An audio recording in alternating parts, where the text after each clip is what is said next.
विष्णु भगवान की जय। श्री गरुड़ भगवान की जय। श्री कृष्ण गोविंद हरे मुरारी, हे नाथ नारायण वासुदेव।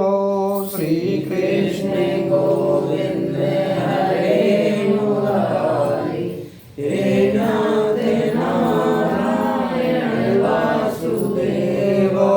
श्री कृष्ण गोविंद हरे मुरारी, हे नाथ नारायण वासुदेव। श्री कृष्ण गोविंद हरे मुरारी, हे नाथ नारायण वासुदेव। हे नाथ नारायण वासुदेव, हे नाथ नारायण वासुदेव। हे नाथ नारायण वासुदेव, हे नाथ नारायण वासुदेव। श्री कृष्ण गोविंद हरे मुरारी, हे नाथ नारायण वासुदेव। श्री कृष्ण गोविंद हरे मुरारी, हे नाथ नारायण वासुदेव। बोलिए विष्णु भगवान की जय, गरुड़ भगवान की जय। हर हर नरहरे। श्री गणेशाय नमः। अथ गरुड़ पुराण।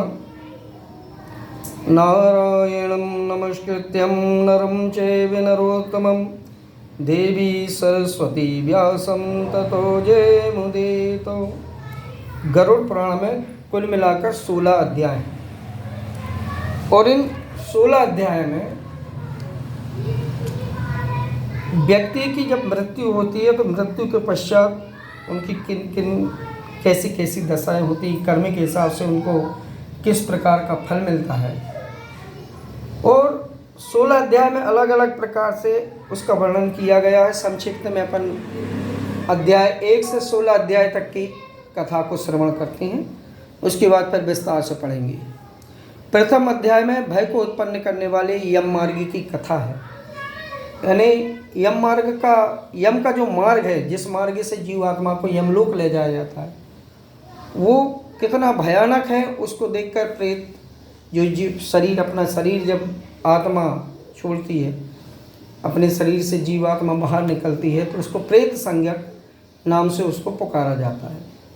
तो उस प्रेत को जब यमदूत ले जाते हैं तो प्रथम अध्याय में भय को उत्पन्न, यानी उस सुनने मात्र से जिस चीज़ का भय उत्पन्न हो जाए उसका वर्णन कैसी है, क्या है, उसमें कौन कौन सी तकलीफ होती हैं, ये प्रथम अध्याय में।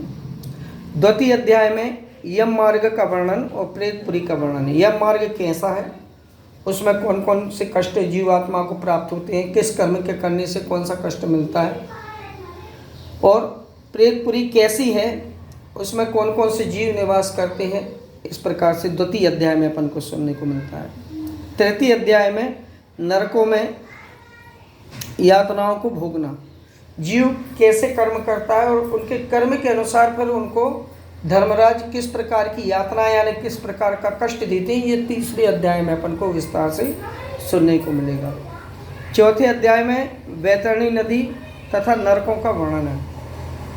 बैतरणी नदी कैसी है, कितनी लंबी चौड़ी है, किस प्रकार से है, वो पापी जीवात्मा को देखकर उसकी क्या दशा होती है। पुण्यात्मा जाए तो पुण्यात्मा वाले प्राणी को बैतरणी नदी मिलती है या नहीं मिलती। ये सारी की सारी यानी जितने भी नरक हैं उन नरकों में सबसे खतरनाक जो स्थान है वो बैतरणी नदी का बताया गया है। और उसके बाद भी कितने नरक हैं, उन नरकों में जीवात्मा जब जाती है तो उनको किस किस प्रकार के कष्टों को भोगना पड़ता है, इसके विषय में उन्होंने बताया है। 5वें अध्याय में पापियों का किन किन योनि में जन्म होता है, कौन सा पापी कौन सा कर्म करता है और उस कर्म के करने से कौन कौन से योनियों में उसको अपने कर्म के अनुसार जाना पड़ता है, यातनाएं भोगना पड़ता है। ये सब उसमें 5वें अध्याय में सुनने को मिलेगा। षष्ठम अध्याय यानी 6वें अध्याय में जीवात्मा जब माँ के गर्भ में आती है तो माँ के गर्भ में आने के पश्चात उसको किन किन कष्टों का सामना उस जीवात्मा को करना पड़ता है, यानी गर्भादि में जो दुख होते हैं, किस प्रकार के दुख होते हैं, उन दुखों का वर्णन हमको षष्ठम यानी 6वें अध्याय में कथा सुनने को मिलेगी।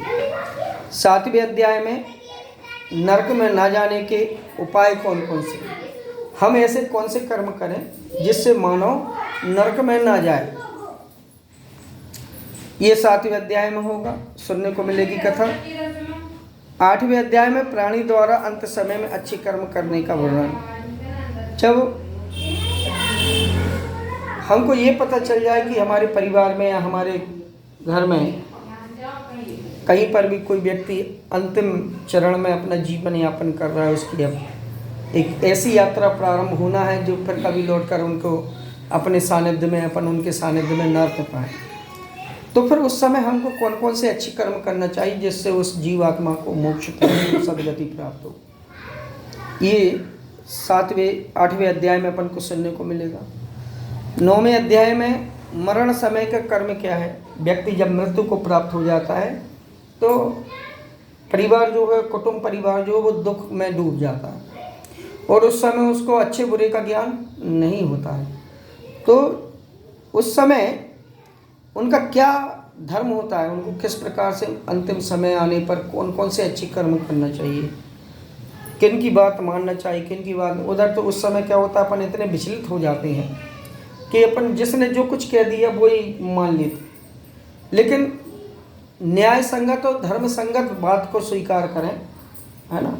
कई बार सब सक्षम होते हुए भी आदमी नुक्ता करने की बात कहता है, तो हर जगह नुक्ता नहीं होता। भूख बहुत तेज लगी है और कोई कह दे तन्ना की एक रोटी बता के नुक्ता कर लो, एक और बता दो तो पेट भरा जाए, तो उसमें क्या अपन को तृप्ति मिलेगी? क्या, कदापि नहीं मिलेगी। तो इस प्रकार से वो बता रहे हैं कि मरण समय के कर्म क्या हैं। फिर देह संस्कार की विधि, किस प्रकार से हमारे परिवार का व्यक्ति यदि मर जाता है, प्राणों का त्याग कर देता है, हमारे कुटुंब परिवार को छोड़कर चला जाता है, तो उस समय में जब उनका हम अंतिम संस्कार करें, उस देह का संस्कार करें, उस शव का संस्कार करें, तो किस विधि से हमको करना चाहिए। यदि कोई स्त्री अपने पति के साथ सती होना चाहती तो उसका विधान क्या है, वह भी इसमें विस्तार से वर्णन किया गया। 11वें अध्याय में 10 गात्र विधि को करने का बताया है कि 10 गात्र किस प्रकार से करना चाहिए। 10 गात्र कई बार कई समस्याएं आती हैं, उनमें का फलाना नहीं करेगा, ढिकाना नहीं करेगा, अमुका नहीं करेगा, सहरा नहीं करेगा। हाँ, ये जरूर है कि प्रथम ज्येष्ठ पुत्र यदि करता है तो पितरों को, सब पितरों को उससे संतुष्टि और तृप्ति मिलती है। लेकिन अब किसी के यहाँ पुत्र ही नहीं है तो क्या वो प्रेत योनि में ही भटकते रहेंगे, है ना। तो ऐसा नहीं है, बताया है कि क्रिया का लोप नहीं होना चाहिए, और क्रिया का यदि लोप हो गया तो वो जीवात्मा प्रेतत्व में सदा ही निवास करती रहेगी। तो 10 गात्र की विधि, पुत्र यदि नहीं है तो पुत्र के अभाव में, पुत्राभाव मतलब जिसके पुत्र नहीं है, संतान नहीं है, उसके अभाव में उसका कौन क्रिया कर्म करेगा। भाई संसार में ऐसे बहुत सारे लोग हैं जिनको संतान ही नहीं है, तो फिर उनके क्या ये क्रियाएं नहीं होंगी? तो होंगी। उसको विस्तार से उन्होंने 11वें अध्याय में वर्णन किया है। फिर 12वें अध्याय में विश्वोत्सर्ग की विधि का वर्णन किया है।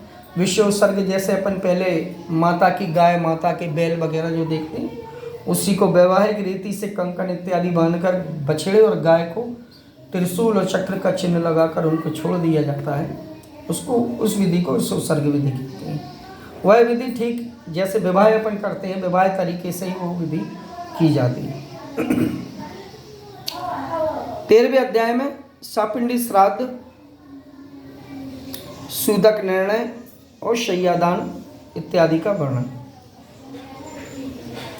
सापिंडी श्राद्ध करने से क्या क्या होता है, किस प्रकार से सापिंडी श्राद्ध करना चाहिए, है ना। अपन लोग कई बार कहते हैं हम गया जी पिंड कर आए, है ना। अभी पुरखों में अपन देखते हैं, कई जगह सुनने में आता है गया जी को पिंड कर आए, पूरे पुरखों को अपन तारे आए। अब हमारे सब पुरखा, तो वो पिंड से पीछे छुड़ाना कहलाता है ना।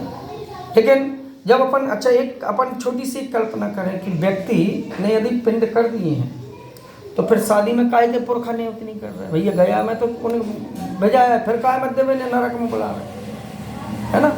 लेकिन फिर हम पुरखा नियुक्त नहीं, वही जो कहते हैं 15 दिन तर्पण करने के लिए। अभी जो करे दिन आएंगे अपन जिसको कहते हैं अश्विनी कृष्ण पक्ष में, पितृपक्ष में, तो व्यक्ति कहते हैं कि हम तो गया जी करे आए महाराज जी, अब हमको कोई चीज़ करने की जरूरत नहीं, हमारे पुरखा सब तर गए, तो फिर ब्याह में काय निमंत्रण करें।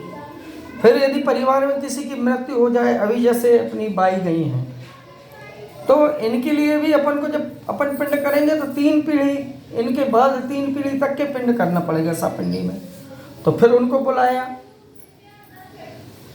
तो यानी इसका मतलब क्या है, पहले अपन ये समझे, गया श्राद्ध का मतलब क्या है कि जो जीवात्मा का कृत नहीं हुआ है, आज तो अपन सब सक्षम हो गए, सब पैसा वाले हो गए, सबके पास खूब भगवान की कृपा नंदन खूब है, लेकिन पहले समय में ये कंडीशन होती थी कि लोगों के यहाँ रसोई करने की व्यवस्था नहीं होती थी, गंगा जी बड़ी मुश्किल से जा पाते थे, और कोई की शादी वादी हो रही तो उसके प्रतिभोज के दिन गंगा पूजन करवाते थे, भैया पहले गंगा पूजन होगी उसके बाद भोजन होगी। तो व्यक्ति उस समय सक्षम नहीं था, तो वो जो जिस व्यक्ति का जो क्रियाकर्म यदि ठीक से नहीं हो पाया, उसके यदि हम गया श्राद्ध करते तो वो प्रेत योनि से पितृ योनि में चला जाता है, यानी उसको प्रेतत्व से मुक्ति मिलती है। और नहीं करते तो अपने बच्चों की कुंडलियों में जहाँ जहाँ देखो अपन को वही सुनने में आता है पितृदोष। पितृदोष है क्या पितृदोष? वास्तव में आज जो हमको कर्म करना चाहिए उसको हम क्रिया को ध्यान नहीं देकर हम खिलाने पिलाने पर ध्यान ज़्यादा देते थे। 1000 आदमी 2000 आदमी ये बनाओ वो बनाओ, पता चला उनको जो उनके निमित्त जो अपन को क्रिया करना चाहिए, उनके पिंड, भैया पंडित जी टाइम नहीं, मेहमान आ रहा है, तुम तो जल्दी जल्दी फटाफट पिंडों में निपटाओ, पूजा पाठ फटाफट करो। तो हम लोग भी सोचते हैं भैया जब जय के परिवार को जो ही उद्धार नहीं करवाना चाहो तो हमारे बाप की क्या टक रही, ठीक है फटाफट कर दो, टारो टरकाओ जितनी जल्दी हो।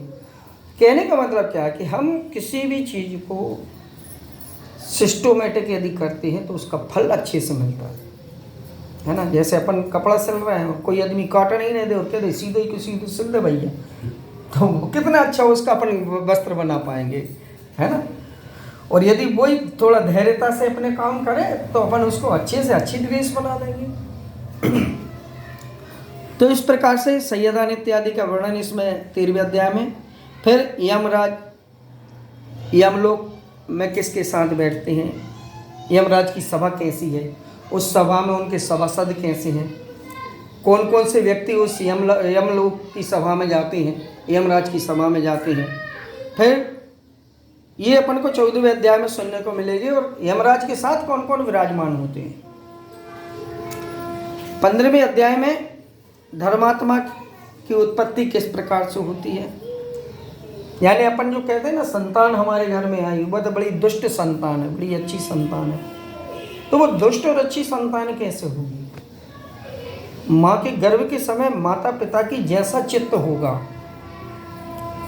ये गरुड़ पुराण में पूर्ण विस्तार से बताया गया है। समदिन में यदि अपन संपर्क में आते हैं और विषम दिन में आते हैं, तो शम दिन सम तिथि में आएंगे तो पुत्र रत्न की प्राप्ति होगी, विषम तिथि में आएंगे तो कन्या रत्न की प्राप्ति होगी।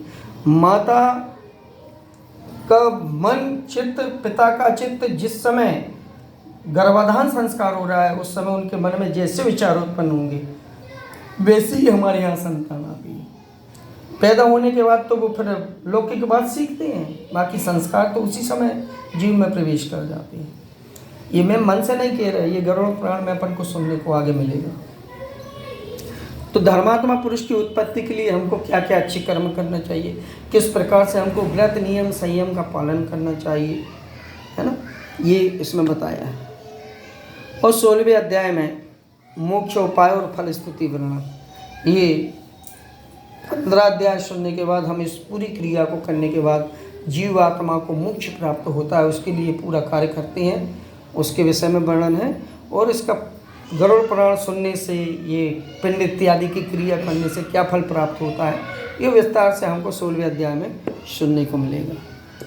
इस प्रकार से अब अपन प्रथम अध्याय से इस कथा का विस्तार रूप पढ़ते हैं। बोलिए विष्णु भगवान।